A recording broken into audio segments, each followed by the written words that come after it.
Hello students, मैं अनुज Yadav sir फिर आप लोगों के लिए ग्रामर का बैच लेके आया हूँ। तो ग्रामर में मैं आपको टेंस पढ़ा रहा था, जिसमें से प्रेजेंट परफेक्ट टेंस पढ़ा रहा था। पिछले वीडियो में मैंने आपको लास्ट में एक रूल बताया था कि this is plus superlative degree के बाद यदि कोई भी क्लाउज आए तो वह क्लाउज हर हाल में प्रेजेंट परफेक्ट टेंस में होता है, कभी भी किसी दूसरे टेंस में नहीं होता है। अब आगे का आपको मैं बता रहा हूँ क्या, प्रेजेंट परफेक्ट टेंस का ही रूल चल रहा है अभी। तो इसी में एक पढ़ना है रूल हमको, सिंस का यूज ऑफ सिंस। बहुत ही मोस्ट वीवीआई रूल है ये, ठीक है। और इसको थोड़ा सा बढ़िया से आप लोग ध्यान दीजिएगा, क्योंकि इससे क्वेश्चंस हमेशा एग्जाम में पूछता है। तो सिंस का यूज क्या है, यदि किसी भी सेंटेंस में कंजंक्शन ऑफ टाइम के रूप में सिंस का यूज किया गया हो, तो ध्यान देना है दोस्तों कि सिंस के द्वारा यहाँ पर दो प्रकार का क्लाउज जुड़ा होता है, ठीक है। यहाँ पर जो सिंस है वो टाइम का बोध करा रहा है, कंजंक्शन ऑफ टाइम है, ठीक है। सबऑर्डिनेट कंजंक्शन ऑफ टाइम इसको बोलते हैं हम। सबऑर्डिनेट कंजंक्शन का ही एक प्रकार है जिसमें ये सबऑर्डिनेट कंजंक्शन ऑफ टाइम है, जो समय को बतलाता है। तो जब भी किसी भी सेंटेंस में सिंस का यूज कंजंक्शन के रूप में किया गया हो, कंजंक्शन ऑफ टाइम के रूप में, तो सिंस के द्वारा हमेशा दो प्रकार का क्लाउज जुड़ा होता है। What is clause? पिछले क्लास में ही मैंने बताया था कि the combination of subject and verb is called clause. दो किसी भी एक सेंटेंस को दो या तीन टुकड़ों में बांट दें, यदि उसका प्रत्येक टुकड़ा क्लाउज तभी कहलाएगा जब उसके प्रत्येक टुकड़े में एक सब्जेक्ट हो और एक वर्ब हो, ठीक है।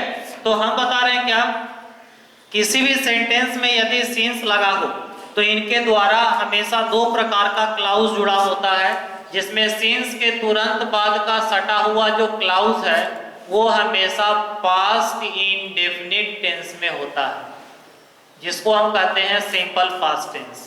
जबकि इसी से सटा दूसरा क्लाउज जो सिंस के पहले का क्लाउज है वो हमेशा प्रेजेंट परफेक्ट टेंस में होता है, जो आपको मैं पढ़ा रहा हूं, है ना।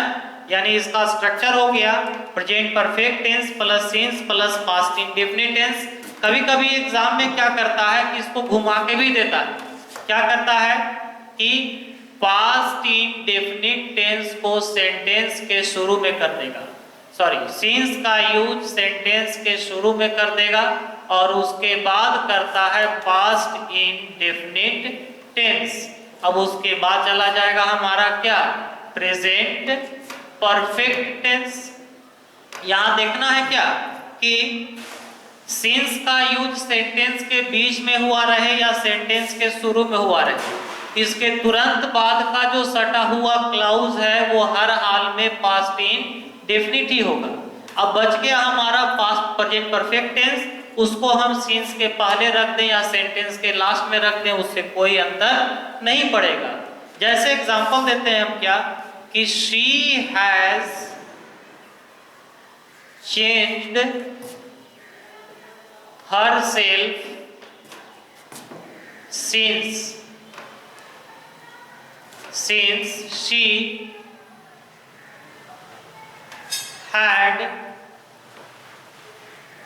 joined this company। क्या हम बोले, she has changed herself, वह अपने आप को बदल ली है, since जब से, she had joined this company जब से उसने इस कंपनी को ज्वाइन की है। यहाँ इसको हम देखिए, यहाँ से यहाँ तक ए पार्ट हुआ, ये हमारा बी पार्ट हुआ, यहाँ से यहाँ तक सी पार्ट हुआ और ये नो एरर डी पार्ट हुआ। आपको आंसर बताना है कि आपका आंसर यहाँ पर क्या होगा, है ना।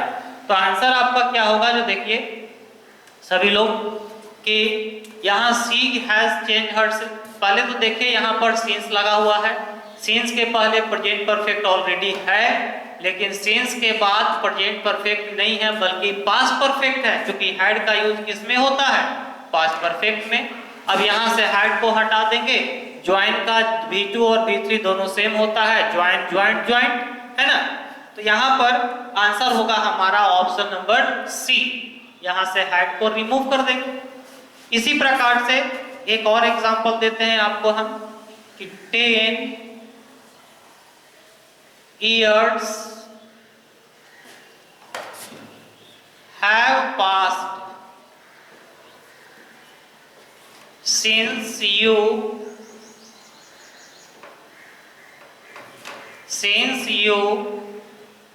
come here। 10 वर्ष बीत चुके हैं जब से तुम यहाँ आए हो।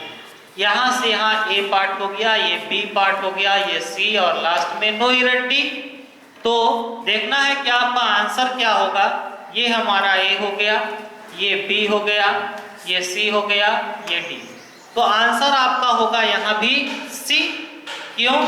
क्योंकि सिंस के पहले तो प्रेजेंट परफेक्ट है, कोई दिक्कत नहीं, लेकिन सिंस के बाद जो है कम दे दिया है और कम का यूज सिंपल प्रेजेंट में होता है। यहाँ कम का V2 होता है केम, CAME। मेरे ख्याल से आपको समझ में आ गया होगा ये रूल। तो हम क्या बोले, सिंस के पहले प्रेजेंट परफेक्ट टेंस और सिंस के बाद past indefinite tense. Is that clear?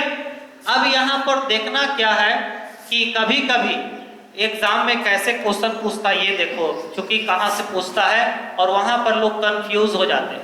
देखिए, हम नीचे वाला जो एग्जाम्पल हमारा दिया हुआ है उसको हम एक तरीके से और भी बना सकते हैं। उसका क्या तरीका है जो समझना है। यहाँ पर तरीका उसका ये है कि चूंकि देखिए ऐसे वाक्यों में सिंस के पहले यदि किसी प्रकार का समय सूचक शब्द हो, क्या हो, समय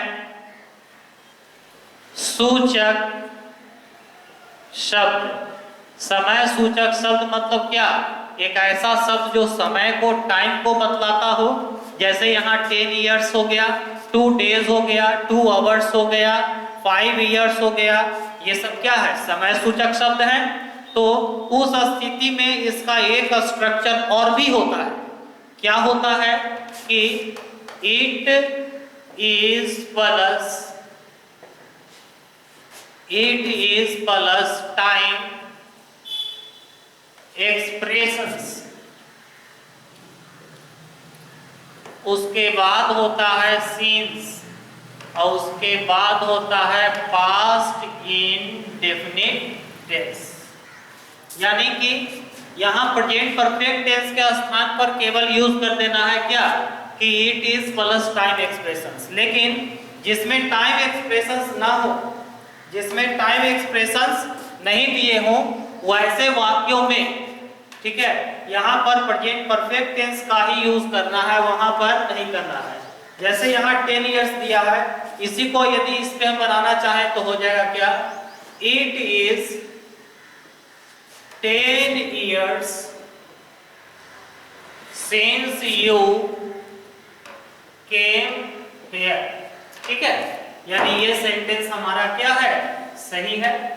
अब देखो कि एक तरीके से और एग्जाम में क्वेश्चन पूछा है पहले, उसी को मैं आप लोगों के साथ चर्चा करना चाहता हूं। क्या, यदि इसी सेंटेंस को हम लिखते हैं कैसे कि इट इज 10 years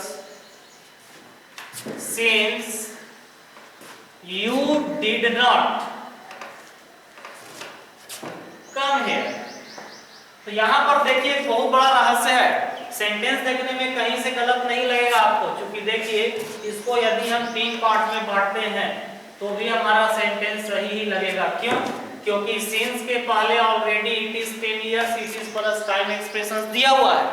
सिंस के बाद पास्ट इंडेफिनिट होता है तो डिड नॉट का यूज पास्ट इंडेफिनिट में नो डाउट होता है, लेकिन फिर भी यह सेंटेंस हमारा सही गलत है।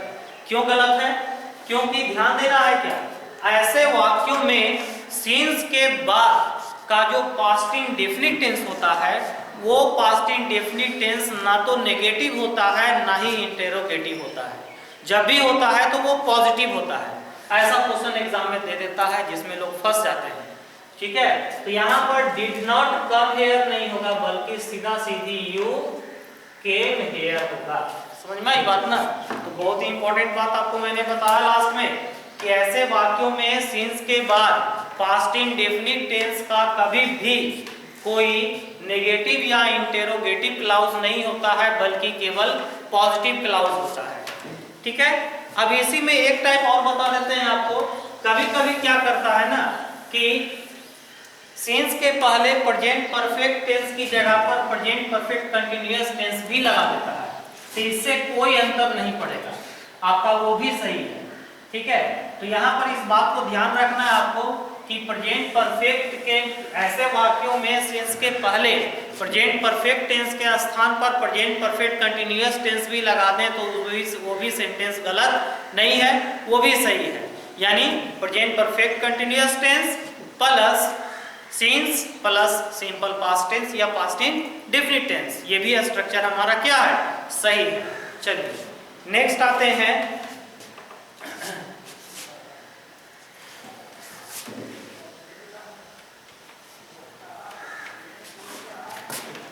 इस प्रकार से आपका सिंस का यूज खत्म हुआ। अब अगला यूज बताते हैं, है ना। अगला यूज है एडवर्ब ऑफ टाइम का। देखिए अगला यूज क्या है कि किस एडवर्ब ऑफ टाइम के रूप में क्या कि किसी भी प्रकार का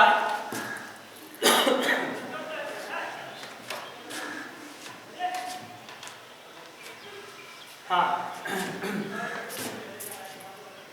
एडवर्ब ऑफ टाइम के रूप में already, just, during the last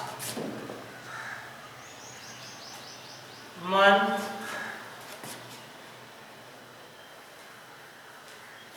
during the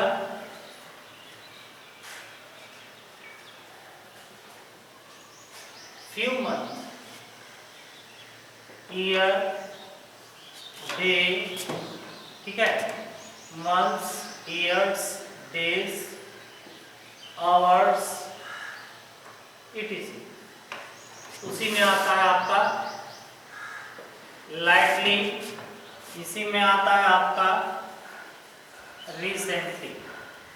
तो ये सारे जो है एडवर्ब ऑफ टाइम है, और आपको मालूम है कि किसी भी प्रकार के एडवर्ब ऑफ टाइम का यूज सेंटेंस में या तो शुरू में होता है या तो सेंटेंस के लास्ट में। कभी भी सेंटेंस के बीच में किसी एडवर्ब ऑफ टाइम का यूज नहीं किया जाता है। तो आपको हम बता रहे हैं क्या कि इन सारे एडवर्ब ऑफ टाइम का यूज सेंटेंस में किसी भी सेंटेंस में हुआ रहे तो वह सेंटेंस हमेशा प्रेजेंट परफेक्ट टेंस में ही जाएगा, कभी भी किसी दूसरे टेंस में नहीं जाएगा। ठीक है, चलिए देखते हैं इसका एग्जांपल। पहले इसको उतार लीजिए आप लोग।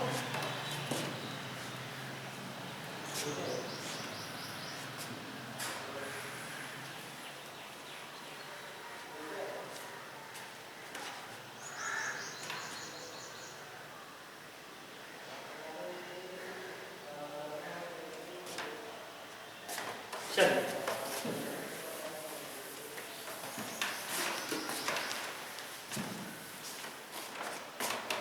देखिए, he says to me that I visited the Taj Mahal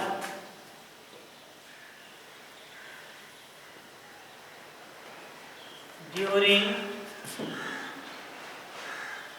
the few months। वह बोलता है कि मैंने ताजमहल देखने गया कुछ महीनों के दौरान पहले। ठीक है, तो यदि इसको हम 3 पार्ट में बांट दें, ए बी सी और लास्ट में नो ईयर, तो यहाँ चूंकि लग गया क्या ड्यूरिंग द फ्यू मंथ्स, तो उस स्थिति में यह सेंटेंस से सटा हुआ जो क्लाउज है वो हमेशा प्रेजेंट परफेक्ट में जाएगा। तो इससे सटा हुआ क्लाउज ही सेज टू मी तो है नहीं, क्योंकि दैट ये कंजंक्शन है, इधर का अलग क्लाउज इधर का अलग क्लाउज, तो आई विजिटेड नहीं होगा बल्कि होगा यहाँ पर क्या, आई हैव विजिटेड। दूसरा एग्जांपल देते हैं आपको क्या कि they have seen this movie lightly, या यहाँ यही दे सकते हैं recently। ठीक है, तो भी ये सेंटेंस बताइए, यदि इसको हम 3 पार्ट में बांट दिए, ए बी सी, और यहाँ पर लास्ट में नो एरर है, तो यहाँ पर आंसर आपका नो एरर ही होगा, क्योंकि ये सेंटेंस हमारा क्या है, सही है। क्योंकि यहाँ ऑलरेडी लाइटली और रिसेंटली दोनों में से कोई भी एक लग सकता है, लगा हुआ है, और सेंटेंस ऑलरेडी प्रेजेंट परफेक्ट में है। यदि हम कहते हैं क्या कि I have, sorry, I saw this movie lately, sorry यहाँ recently दे देते हैं, recently। तो देखो ये बहुत इंपॉर्टेंट बात बता रहे हैं आपको, ये मोस्ट वीवीआई है, क्योंकि इसी में लोग फंसते हैं। ठीक है, क्या कि I saw this movie recently, अभी मैंने आपको क्या बताया कि रिसेंटली का यूज होता है प्रेजेंट परफेक्ट टेंस में, लेकिन ध्यान रखिएगा कि रिसेंटली और लाइटली इन दोनों का use no doubt present perfect में होता है, लेकिन कभी कभी क्या होता है कि रिसेंटली का यूज पास्ट इंडेफिनिट में भी हो सकता है। तो ध्यान क्या देना है कि प्रेजेंट परफेक्ट टेंस हो तो उसमें लाइटली रिसेंटली दोनों लगेगा, लेकिन जब भी पास्ट इंडेफिनिट टेंस हो तो वैसे वाक्यों में केवल रिसेंटली का यूज होता है, लाइटली का यूज पास्ट इंडेफिनिट टेंस में नहीं होता है। Is that clear? हमने क्या बोला कि लाइटली और रिसेंटली दोनों का यूज प्रेजेंट परफेक्ट टेंस में होता है, लेकिन यदि सेंटेंस पास्ट इंडेफिनिट हो तो ऐसे वाक्यों में केवल रिसेंटली का ही यूज किया जाता है, वहां पर लाइटली का यूज नहीं होता है। क्लियर? चलिए इसको उतार लीजिएगा।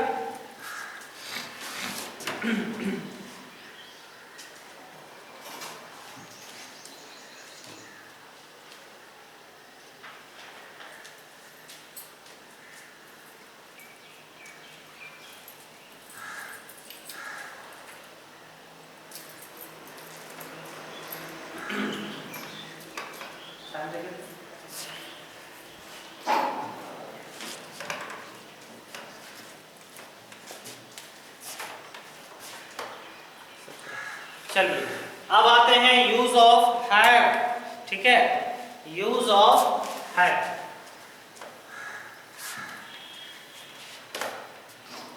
यूज ऑफ हैव, हैव का यूज देखिए क्या है कि हैव का यूज प्रेजेंट परफेक्ट टेंस में क्यों होता है, क्योंकि देखिए कि हैव का यूज ऑक्सिलरी वर्ब के रूप में हुआ रहे तो वह हमेशा प्रेजेंट परफेक्ट टेंस में ही होता है, लेकिन जब हैव का यूज मेन वर्ब के रूप में हुआ रहे तो जरूरी नहीं है कि उसका यूज प्रेजेंट परफेक्ट में ही हो।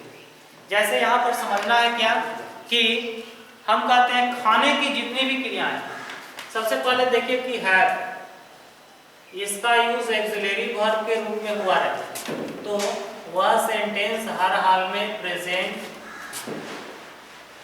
परफेक्ट टेंस में होगा, लेकिन जब हैव का यूज मेन वर्ब के रूप में हुआ रहे, मेन वर्ब के रूप में, तो उस स्थिति में ये किसी भी टेंस में यूज हो सकता है। और यहाँ पर भी इसका V2 होगा हैड, V3 होगा हैड, V4 होगा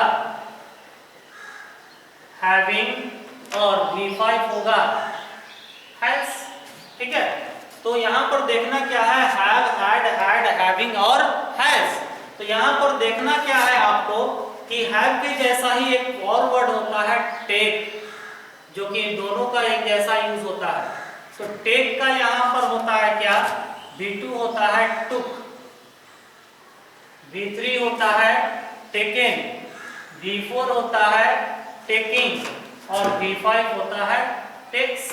ठीक है, तो यहाँ पर देखना क्या है कि हम यहाँ पर हैव और टेक क्यों बता रहे हैं ऐसे।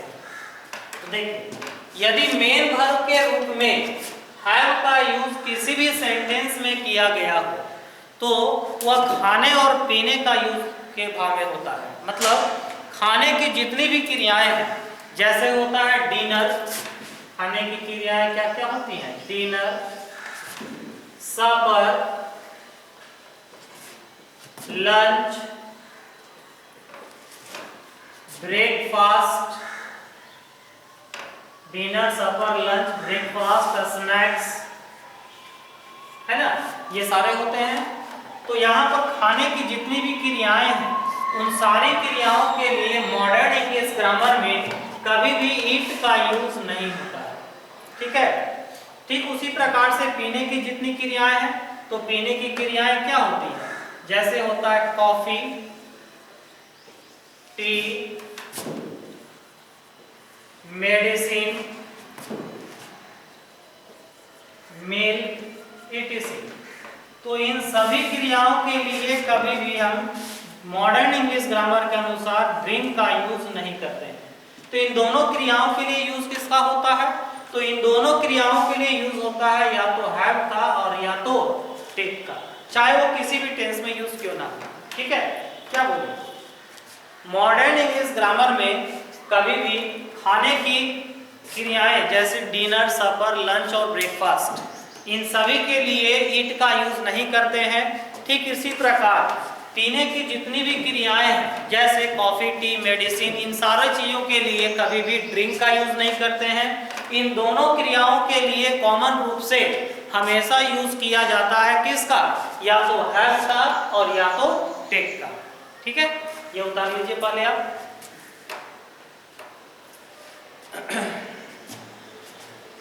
चलिए नेक्स्ट आते हैं। अब इसमें एग्जाम्पल देकर हम क्लियर करेंगे कैसे होता है। जैसे हम कहते हैं क्या कि मैं सुबह का नाश्ता कर चुका हूँ। ठीक है, तो चुका हूँ लगा यहाँ पर, तो चुका हूँ लगा तो sentence no doubt present perfect tense में ही होगा, है ना। उसी प्रकार से हम कहेंगे कि मैं सुबह का नाश्ता कर चुका था, तो ये हमारा हो जाएगा पास्ट टेंस में, है ना। प्रेजेंट वो था प्रेजेंट परफेक्ट में और ये हो जाएगा हमारा पास्ट परफेक्ट में। तो देखिए यहाँ समझना है क्या, हम कहते हैं क्या मैं सुबह का नाश्ता कर चुका हूँ, तो होगा क्या आई हैव। अब या तो हैड दे दो या तो टेकन दे दो, चूंकि यहाँ पर हैव का V3, हैड टेक का V3 टेकन, और उसके बाद सुबह का नाश्ता के लिए यूज होता है क्या, ब्रेकफास्ट। अब इसी को यदि हम पास्ट एक्शन में बनाएं तो क्या होगा, आई हैड। अब उसके बाद सॉरी हैड नहीं, पास्ट परफेक्ट में क्या होता है, हैड हो जाता है। मैं सुबह का नाश्ता कर चुका था, तो यहाँ पर देखो समझना है, एक हैड ये हो गया और एक और हैड से ही बनाते हैं, तो उसके बाद होता है हमारा क्या, ब्रेकफास्ट। अब यहाँ पर समझना है आपको कि यहाँ पर दो तो हैड आया, तो बहुत सारे लोग इसको गलत मान लेते हैं, लेकिन ऐसा होता नहीं है। यहाँ एक हैड जो है ये हमारा ऑक्सिलरी वर्ब है और दूसरा हैड जो है ये हमारा मेन वर्ब है, जो किसका है, हैव का। Is that clear. तो आई हैड ब्रेकफास्ट ये हमारा हो गया पास्ट परफेक्ट टेंस। ठीक है, और आई हैव हैड ब्रेकफास्ट ये हमारा हो गया प्रेजेंट परफेक्ट टेंस। ठीक है, तो ये हमारा हो गया प्रेजेंट परफेक्ट टेंस। इसी के साथ मेरा प्रेजेंट परफेक्ट टेंस आपका मैंने जो भी इंपॉर्टेंट टॉपिक्स हैं वो क्लियर कर दिया है। अब आगे का क्लास में चलेंगे प्रेजेंट परफेक्ट कंटिन्यूअस, फिर चलेगा पास्ट परफेक्ट पास्ट इंडेफिनिट, है ना, जो भी पास्ट का वो चलेगा। तो यहाँ पर ध्यान देना है कि जो भी मेरे वीडियो को देख रहे हैं वे मेरे सारे वीडियो को सब्सक्राइब कर लें। ठीक है, और ताकि इसी तरीके से मैं आपको अपना वीडियो बार बार देते रहूँ। ओके, थैंक यू, बढ़िया।